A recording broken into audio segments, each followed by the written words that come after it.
legs. I thought I was going to go a bit, just trying to convince myself that it was I needed 2 more. But Michael went as well, and I thought, no what, just let's follow him for a laugh.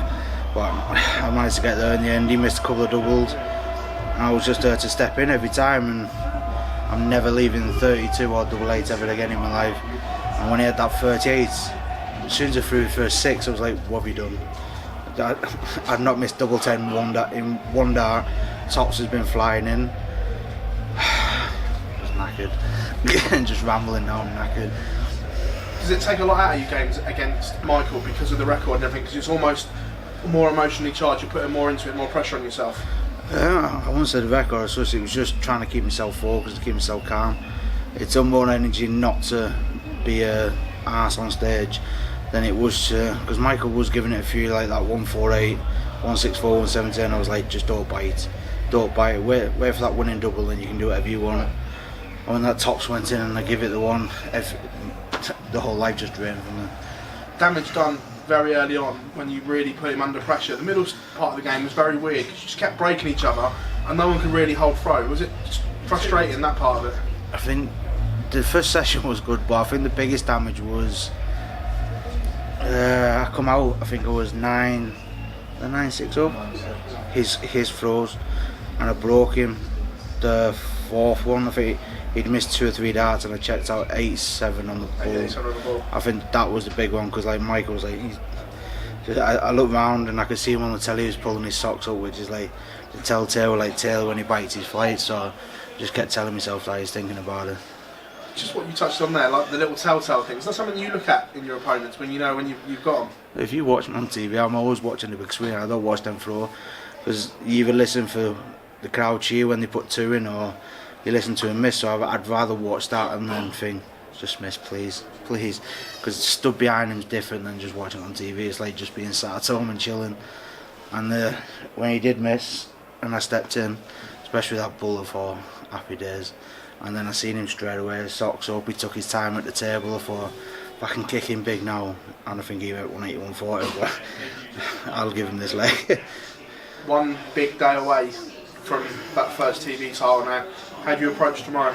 The same as I've done every day. Just get in bed, sleep. A bit weird now, I'm playing an afternoon session, but it's just another game, innit? I've got to keep telling myself that I'm not going to say there's 2 games left, there's 1 game left, it's just another game. Just got to get on with it and just play my own darts, I guess. So it's the most relaxed you've been going into like a semi-final of the majors that you've been in? I think I've been like this for all this year, to be fair. It's the first one I've actually done something in.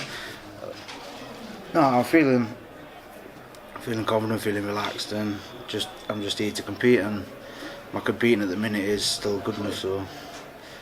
Michael, pleasure's always had. Cheers, Paul. Michael, what does that win do in terms of your confidence and belief now? Nothing, because it was only a quarter final.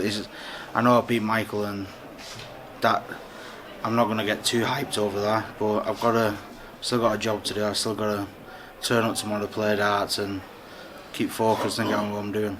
How crucial was your start to the match to put him on the back foot straight away?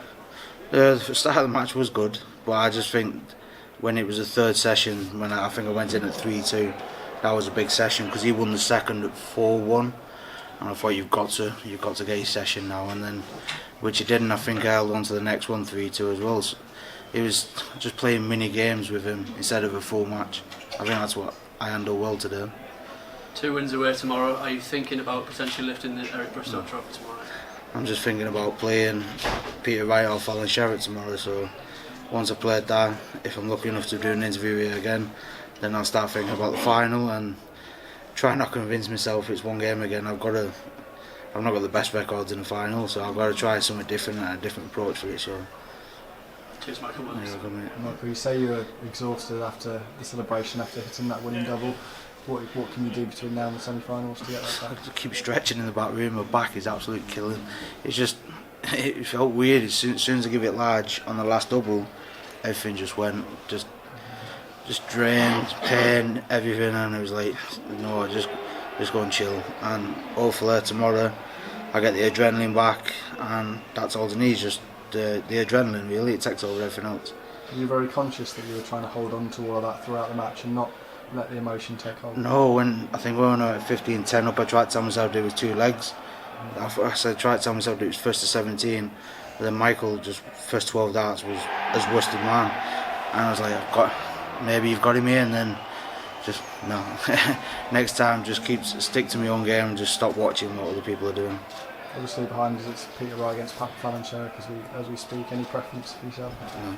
No. If I want to make the final, I've got to beat either one of them, so it doesn't really matter. Okay, cheers, man. You're welcome, cheers.